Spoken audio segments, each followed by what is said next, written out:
I'm making cinnamon apple pie filling today. It's a variation of a recipe that I had gotten from my sister, and I still have the recipe that I had gotten from her on my website. So if you want to look at that, you can. I used to have a video tutorial for it, but I don't anymore because I actually far prefer this version. For starters, I need to prep the water so that I can put my apples in and have them not turn brown. And I do that by doing, about a gallon of water. I don't know, I do it halfway through my giant bowl. And I add 1/4 of a cup of lemon juice. And this will keep them from browning. Now, usually I would do the Granny Smiths, and I did a bunch of them earlier this year, but I'm all out. So at this point, I'm doing the Cosmic Crisp. And the really important thing is that it be a slightly tart, very, very crunchy apple, because otherwise it would just turn to mush when you canned it. I'll be using my peeler, slicer, corer today, and be careful with it. I actually cut myself when I was lifting it up earlier. There are some sharp parts to it. And I love using this because I just feel like it makes it so much easier to prep my apples. Now, of course, if your apples are a little bit ripe, they're gonna drop apart a little bit more, which looks like that was the case with this one. But that's okay, because it'll still be good. I'll be cutting up 10 pounds of apples today. Oh, that's much better. This one's not nearly as ripe as the first one was. That is usually what I like to see when it comes off of that. And then I just remove the top little bit that has all of the skin on it. And if there's a little bit, I don't care that much. Kind of depends on what you're doing it for, I guess. If you're making it to take to fair, yeah, maybe. But otherwise, if we're just eating it, I'm not that worried about a little bit of apple skin. These apples are actually ones that we gleaned off of a friend's orchard. And I highly recommend doing that.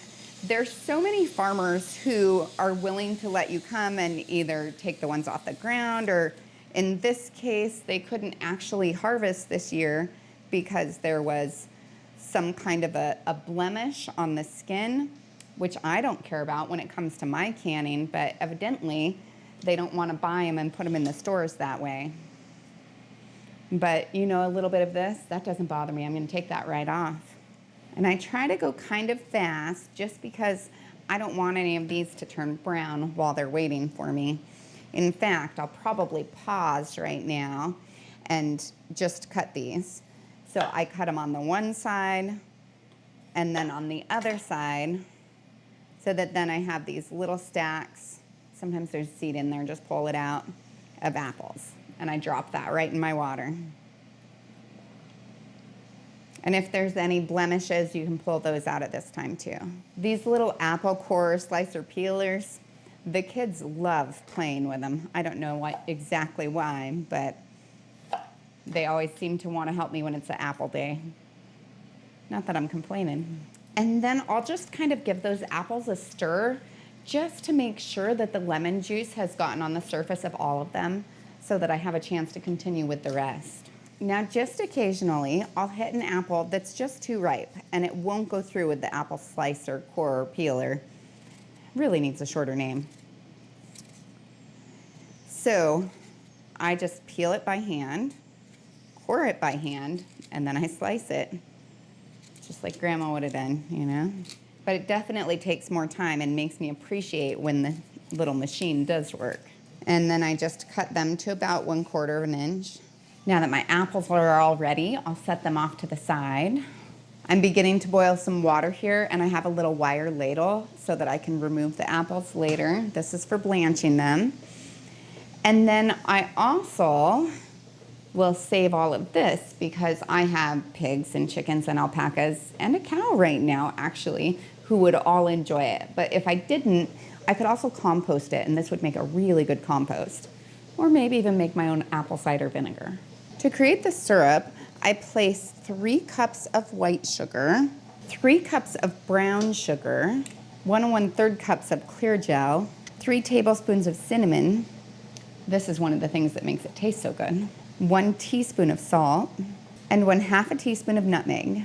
I then mix these up well. Now, my sugar was actually sitting out for a little while because I've been doing some other videos, so my brown sugar is a little bit firm. So it'll take a little more doing to stir it.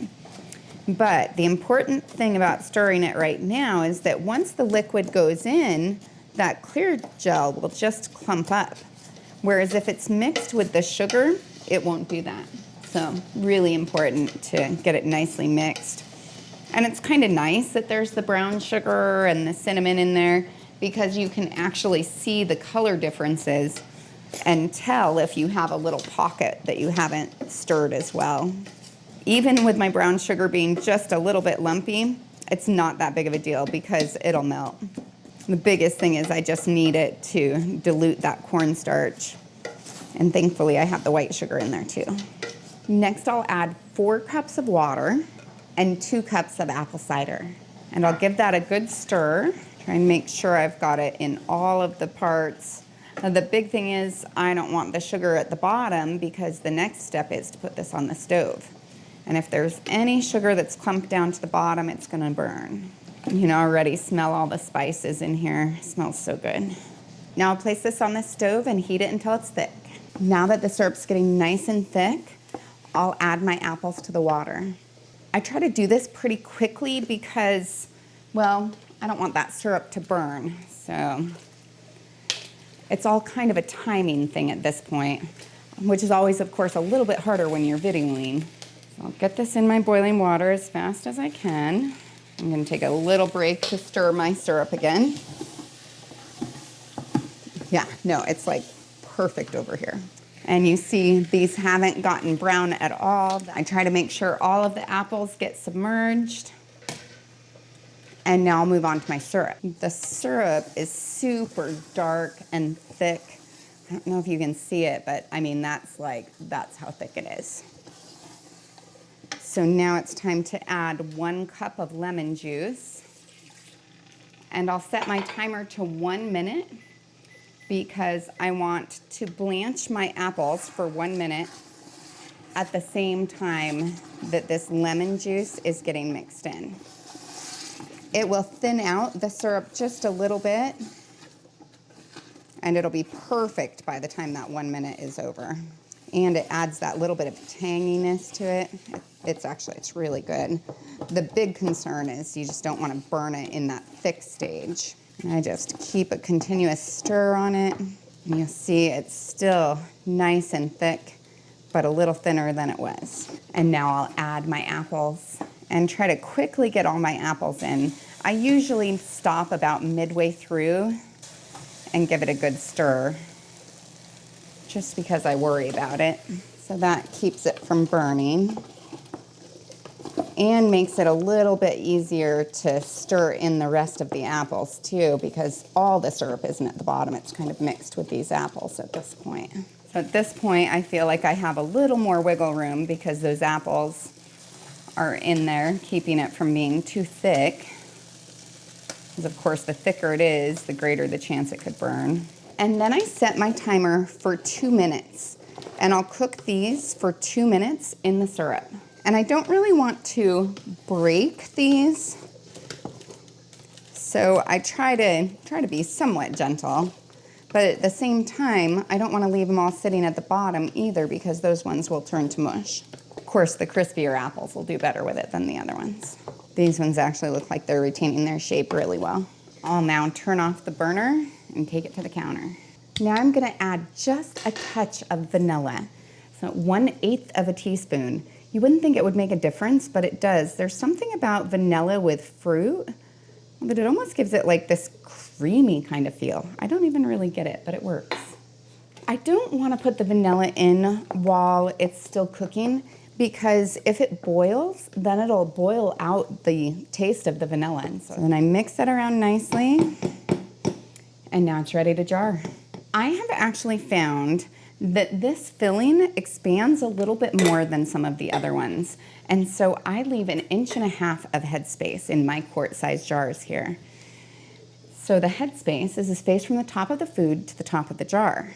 Generally speaking, with this one, I end up having to come back because it's so thick and has such big chunks. I'll just fill it up as best as I can, and then I'll come back through and I'll fine-tune the headspace. And this just looks so good.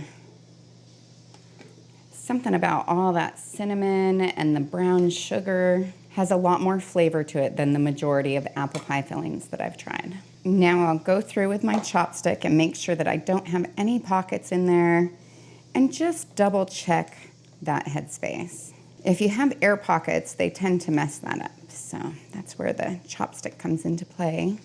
Generally speaking, they say use something plastic or wood because if you use something that's metal, you can scratch the jars. And I tend to go along the outside edge and in the middle. I then use a clean, damp cloth to clean off the rim.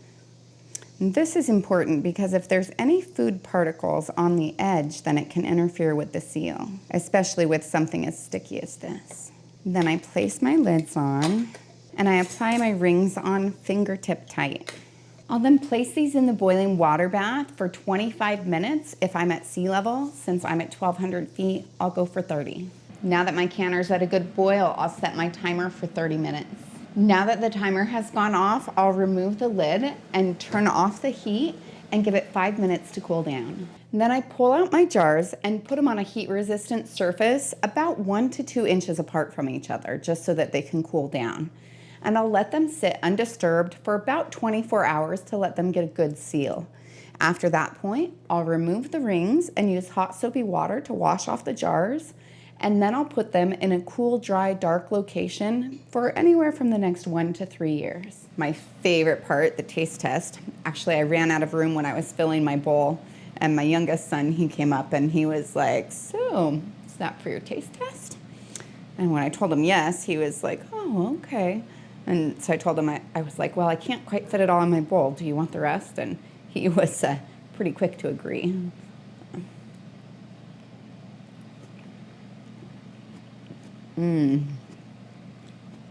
I love the cinnamon. It's so good. So obviously you have the apple taste in there, and then the sweetness and a slight tang with the syrup, and then it's super cinnamony. When I was making these this year, I don't know, I made probably about 50 jars worth of these. And I got my kids involved in helping me. We were all peeling apples and getting it all taken care of. Well, every time I had extra, I'd set it to the side thinking it could go in the next batch. And every time the next batch would come along, I'd go to grab my extra and it was gone already, even if it was like this much, you know? So, I mean, I was pretty impressed with how much my kids liked it. I definitely like it. I mean, this would be good for apple pie, apple crisp, topping for on ice cream, topping for on waffles, topping for on pancakes. I mean, so many different things as soon as you put sweet and cinnamon and fruit together. You know, nothing wrong with that.